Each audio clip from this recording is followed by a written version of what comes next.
We hear a lot about identity theft, with the number of incidents rising as the economy, of course, gets worse. But there is one case with a bizarre twist. A California woman had her ID stolen and soon found money disappearing from her bank account. But when she reported it, she found herself behind bars, charged as a felon. NBC's Lee Cowan explains. It was on a golf course near San Francisco last year when Margaret Somerville got a phone call that made her heart sink faster than a 3-foot putt.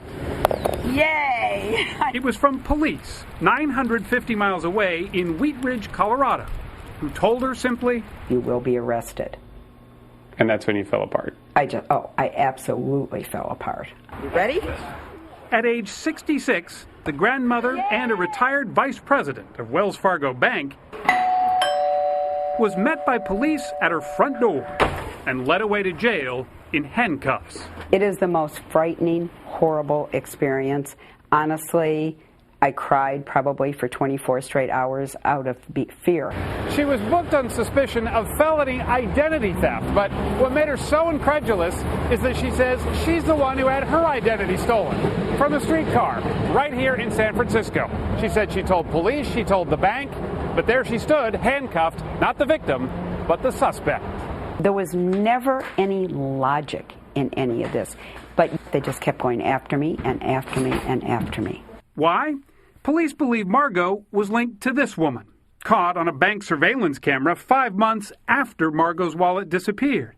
Police say she was passing stolen checks, withdrawing more than $60,000, not only out of Margot's account, but several other Wells Fargo customers too. But it was the handwriting on those forged checks that police found curious. Detectives say it looked just like Margot's, enough to charge her with 19 counts of identity theft and criminal impersonation. Margot's attorney says that's a connection that's almost laughable. At no time did they ever find a link at all between Miss Somerville and this woman in Colorado. Finally, after Margot spent more than $50,000 on legal fees, prosecutors dropped the charges, saying there wasn't a likelihood of a conviction. And Wells Fargo credited Margot's account for the money she says was stolen. But the Wheat Ridge Police Department told us because Margot may sue, it was, quote, not in a position to discuss the case. To this day, they still think I did it. A case of mistaken identity, she says, that cost her far more than a stolen wallet. For today, Lee Cowan, NBC News, San Francisco. And Margot Somerville is here with her son, Todd Harris, who happens to be a contributor to MSNBC's Hardball with Chris Matthews, along with identity theft expert Jim Stickley. Good morning to all of you. Morning. You don't look like a crook to me. You're not one, are you? What I'm shaking my head over here, Margot, is that you did everything right. Okay, so you get your wallet stolen, you cancel your credit cards, you file a report with your bank, you file a report with the police, money gets taken out of your account, and you end up in handcuffs. What am I missing here? I did a handwriting test, and from the handwriting test alone, they decided that I had written all these forged checks. They never looked into my bank accounts. They never looked at telephone records. It took them 2 years to fingerprint a check and find out that my fingerprints weren't on the check. I can only imagine. Here's this retired vice president of a bank, and they call you and say, you are going to be arrested. When they showed up at your door, did they explain any of the evidence against you, or they just put you in handcuffs and take you away? They just put me in handcuffs and took me out in front of all my neighbors, put me in a police car, and took me to jail. And although this was, a 2-year ordeal? Is that what it was? Yes. $50,000 in legal bills? Yes. And although the charges were dropped not too long ago, you have a fear still that this may not be completely over.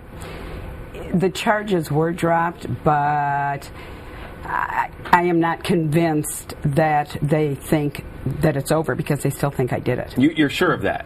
That's what the police told the San Francisco Chronicle. Basically, so they dropped the charges because they didn't think they could get a conviction, not because they're sure you're innocent. Exactly. Todd, exactly. At any point, when you're hearing this story, did you think, maybe my mom's living a double life? I had to teach her how to cut and paste on the computer. I'm pretty sure she's not the ringleader of identity theft network. What was your reaction when all this was happening? You feel so helpless, and I was scared, for what would happen to my mom. But mostly, I was angry. I was angry at the police and the DA for this Keystone Cop investigation, and I was angry at Wells Fargo, who I thought turned their back on my mom. We've got statements from those people. Jefferson County District Attorney Scott Story says prosecutors determined we did not have a reasonable likelihood of a successful conviction and that dismissing the case was in the interest of justice.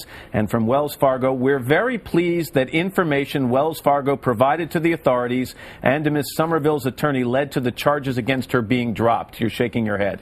Well, that's just not accurate. No. Not the way it went. Jim, she did everything right. Okay? Absolutely everything She was right. the victim of identity theft. So how do you protect? This was obviously a major screw-up. But how do you protect yourself? Well, what she did is generally how you protect yourself. I mean, you make sure you know what's in your wallet. If your wallet's stolen, you make sure that you go ahead and contact the right people. If you have credit cards, you cancel those credit cards. You notify the police. You file a fraud alert. Everything she did is exactly what is supposed to work to solve the problem. Did you do the right? Did you have your Social Security card in your wallet? I did not. You did not. So she did that right. And I didn't have a check. You didn't. All right, so this is obviously one of these unusual situations. The lesson to be learned here is that even sometimes when you do everything right, things can go terribly wrong? Absolutely. I mean, she did exactly what you're supposed to do, and she still ended up in a nightmare. Where you go from here? I hope it's over, but I would like to get some of my legal fees back, or all my it's a legal lot of fees money. back. That It is a was lot of cash. money. Margot, thanks for sharing your story. Thank I appreciate you. it. Todd, thank you. Thank And you. Jim, as always, good to see you. Good to see you.